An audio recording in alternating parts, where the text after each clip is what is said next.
اللعيب الرابع في النادي الاهلي الجناح الطائر محمد حمدي زكي. محمد حمدي زكي من وجهة نظري انه لما هياخد فرصة ان شاء الله هيكون من افضل مصممي لعب النادي الاهلي ومن افضل صفقات النادي الاهلي في الفترة الاخيرة. هو مهاجم على طراز عالي جدا، بيعرف يتحرك في المساحة الخالية. لو اتفرجنا على الجون ده، من اروع اهداف محمد حمدي زكي في مرمى النصر.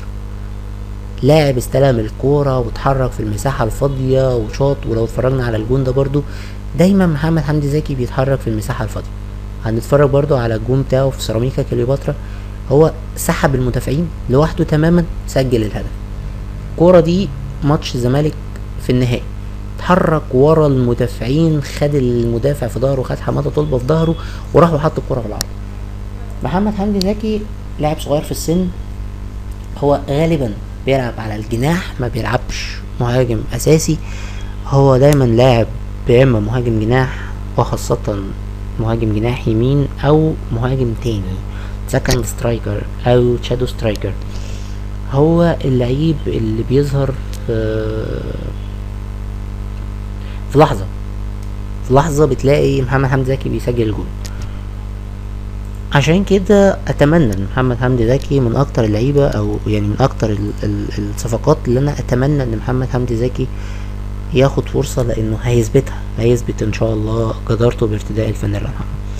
طبعا المربعات زي ما اتفقنا ان دي مناطق اللعب بتاعت محمد حمدي زكي. نادرا اي محمد حمدي زكي بيميل ناحيه الشمال، هو دايما بيميل ناحيه اليمين، لكن احيانا بيميل ناحيه الشمال جوه المنطقه ساعه ما بيتحرك في كرات عرضيه زي الجون بتاع سيراميكا كليوباترا، لكن هو ميال قوي للجبهة اليمنى. دي مناطق انهاء الهجمة غالبا ايضا محمد حمدي زكي. وانا يعني اعتذر بس في نقطة واحدة، ان محمد حمدي زكي كان ليه اكتر من كرة انهاها من برا المنطقة، فانا بعتذر فقط على الخطأ في نقطة انهاء الهجمة. يعني محمد حمدي زكي من اللعيبة اللي كمان بتسدد على المرمى من خارج المنطقة، ورجله كويسة جدا. المهاجم الرابع المهاجم الخامس عفوا في النادي الاهلي المتعب عماد متعب القناص، ملك اللحظات الاخيره. لاعب من احسن اللعيبه اللي شفتها في حياتي الكرويه في مصر، حياتي الكرويه الصغيره في مصر، انه بيعرف يتحرك، بيعرف يسحب مدافعين. لو اتفرجنا عن عماد متعب، هنلاقي عماد متعب دايما بيتحرك في المساحه الفاضيه، دايما بياخد معاه، حتى لو مش هيتحرك في المساحه الفاضيه هنلاقي ان دايما عماد متعب بياخد لاعب واتنين وتلاته معاه، وبيفضي مساحه للمهاجم التاني اللي بيلعب فيها. لو بصينا لاهداف عماد متعب هنلاقي ان دايما عماد متعب بيتحرك في الكره الثابته في المساحه الفاضيه عفوا. ده من احسن اهداف عماد متعب. نتفرج عماد كمان، رجليه حلوه جدا على المرمى من بره المنطقه. تقريبا هو ومحمد حمدي زكي الاتنين المهاجمين الوحيدين في النادي الاهلي اللي سجلوا اهداف، او اللي بيسجلوا اهداف كتير من بره المنطقه. عماد متعب كبير في السن، خبره 32 سنه، لكن لا غنى عن عماد متعب افضل تبديل في النادي الاهلي في الفتره الاخيره. واتمنى ان عماد يدرك كابتن عماد متعب ليه قيمة كبيرة في قلوب الأهلاوية، ليه قيمة كبيرة عندنا كأهلاوية، طبعا كلنا بنحبه في قلوب المصريين بشكل عام، لأهدافه مؤثرة فترات كتير في مباريات تانية أو في بطولات تانية. عماد ما كانش بيسجل، لكن كان عماد سبب رئيسي في الفوز.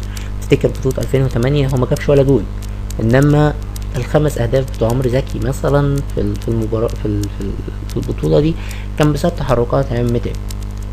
عماد يتحرك في المساحة الفاضية بشكل خرافي. اي حد عايز يتعلم التحرك في المساحة الفاضية يتفرج على عماد متعب او يتعلم من عماد متعب. دي مناطق تحركات عماد متعب. دايما عماد برضو مش بعيد عن المنطقة كتير، مش من اللعيبة اللي بتستلم، هو بينزل يستلم، لكن في مرحلة انهاء الهجمة هو مش دايما بيكون بعيد عن منطقة الجزاء، هو دايما بيكون قريب. عماد بيحب يكون قريب من منطقة الجزاء بشكل كبير. نقط انهاء الهجمات غالبا بتكون امام المرمى سواء جوه المنطقة او برا المنطقة. يعني عماد مش بيجيب اهداف كتير من يمين وشمال. طبعا انا بتكلم عن عماد متعب حاليا، ما بتكلمش عن عماد متعب زمان. عماد متعب زمان كان بيجيب من كل حته، لكن يعني هي سنة الحياة، كل شخص بيوصل لمرحلة معينة وبيبدأ الكيرف بتاعه يقل. فعماد متعب في الوقت الحالي الكيرف البدني بيقل، اما الكيرف الفني وانا مقتنع تماما بامكانيات عماد متعب الفنية، حتى وان كان وجهة نظري بسيطة وهو متواضعة جدا، لكن وجهة نظر ناس كتير ان عماد متعب من احسن اللعيبة الفنية او من احسن مهاجمين النادي الاهلي على المستوى الفني في الفترة الاخيرة. نيجي للمهاجم الاخير المقاتل احمد عبد الظاهر. احمد عبد الظاهر بيتحرك حلو جدا، دايما بياخد اماكن كويسة جدا سواء في انهاء الهجمة او في صناعة اللعب برضه، لكن احمد مشكلته كلها في انهاء الهجمة. لاعب مش محظوظ، لاعب دايما كل ما بيعلى مستواه بيبعد، مش محظوظ كرويا في النادي الاهلي، لكن هو من اللعيبه المميزه جدا، من اللعيبه المحببه جدا على قلبي، وناس كتير، نعرف ناس اهلاويه كتير بتحب احمد عبد الظاهر. اتمنى انه ياخد فرصه، اتمنى انه يثبت قدرته. لعيب مش صغير في السن وعنده 30 سنه، بيلعب في مركز المهاجم الصريح والمهاجم التاني او السكند سترايكر. تحركاته كلها جوه المنطقة، ما بيتحركش كتير برا المنطقة. بس يعني مهاجم حرك بلغة الكورة، مش ثابت في منطقة معينة، بيتحرك دايما. من اللعيبة المميزة، من مهاجمين الاهلي المميزين، لكن نتفق انه فرصة منافسته مع ايفونا وانطوي وعمرو جمال وامام متعب هي صعبة. انا مقلتش محمد حمدي زكي لان انا اتوقع ان محمد حمدي زكي هيبقى نادرا ما هيلعب في مركز الهجوم، لكن احنا حبينا نستعرض امكانيات محمد حمدي زكي الهجومية. اتوقع ان محمد حمدي زكي هيكون بيلعب في مركز الجناح، خاصة في مركز الجناح اليمين. عشان كده تتقلص عدد مهاجمي النادي الاهلي ل4 في المقام الاول، ويجي بعدهم في المقام التاني احمد عبد الظاهر، ما لم يكن لكابتن بيسيرو اي رأي اخر في النقطة دي. نقط انهاء احمد عبد الظاهر. احمد عبد الظاهر محتاج انه يقاتل اكتر من كده، محتاج انه ينافس، يثبت جدارته، يستغل كل فرصة. وان شاء الله انا متوقع انه فترة الاعداد اللي موجودة حاليا او فترة توقف الدوري اللي الاهلي قدر يستغلها في شبه فترة اعداد ومعسكر خارجي وداخلي، اتوقع ان شاء الله هيكون في تقدم كبير في اداء النادي الاهلي في كيفية انهاء الهجمة. طبعا كلنا نتمنى كل خير للنادي الاهلي.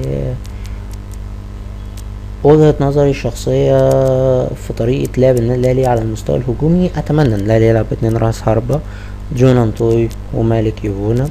هيكون بديل ايفونا وجهة نظري محمد حمدي زكي، وبديل جون انطوي هو عمرو جمال. ممكن استغلال جون انطوي ممكن استغلال مالك ايفونا واستغلال محمد حمدي زكي في مركز الجناح، 1 او 2 في المباراة هيفرقوا كتير. ان انت تلعب بمثلث هجومي مقلوب او بمثلث هجومي معدول، 2 وقدامهم 1 او 1 وقدامه 2. الاهلي عنده امكانيات كبيرة جدا، عنده فرصة انه يقدر يغير سياسة اللعب اثناء المباراة وسياسة تدوير اللاعبين، وعنده في كل مركز 1 و2. طبعا ان شاء الله المرة الجاية هنتكلم عن لاعبي خط الوسط، سواء الاجنحة او مركز صناعة اللعب او قلب الدفاع او الوسط الدفاعي. الاهلي عنده وفرة في كل مركز، محتاج انه يستغلها عشان الاصابات، محتاج انه يستغلها عشان خاطر الصفقات اللي الاهلي جابها، محتاج انه يستغلها لنقطة تانية، فترة الاحلال والتجديد. وليد سليمان كبر في السن، احمد الشيخ احسن بديل لي، امام متعب كبر في السن بس احسن بديل لي موجودين المهاجمين عمرو جمال او ايفونا او انطوي او محمد حمدي زكي. احمد فتحي كبير، عنده البديل بتاعه باسم علي ومحمد هاني.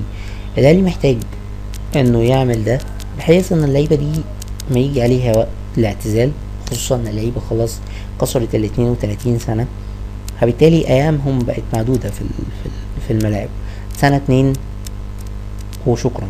طب بعدها انت عندك اللاعب محتاج ان انت تعده في السنتين دول، بحيث ان اللعيب ما يختلش، بحيث ان الفريق نفسه ما يختلش.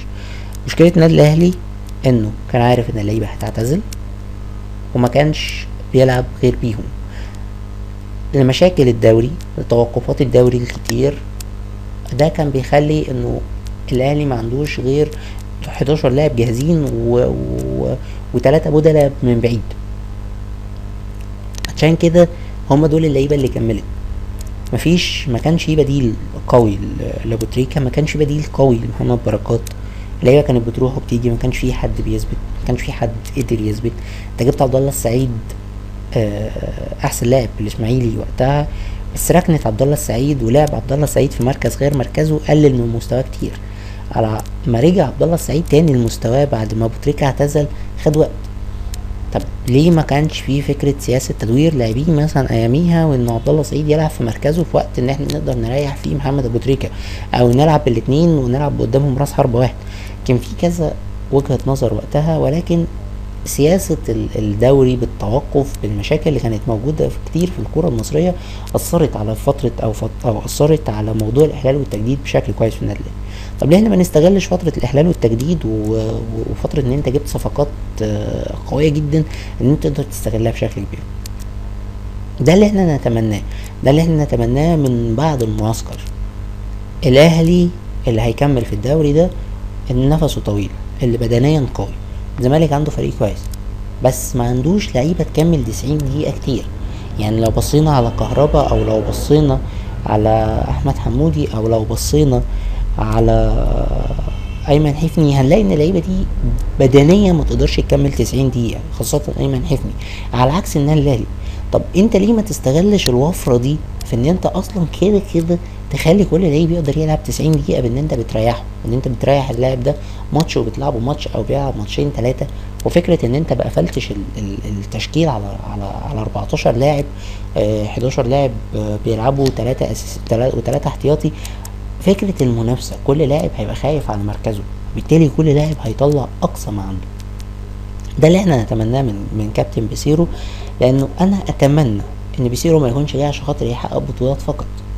هو محتاج انه يجي يحقق بطولات، محتاج انه يجي يحقق انه بنى فريق كويس، ومحتاج كمان انه يقدم اداء جيد. ان الاهلي كسب 3 مباريات، كان جماهير الاهلي ما كانتش مبسوطه بسبب الاداء. عشان كده نتمنى ان اللي جاي ان شاء الله يكون افضل واحسن.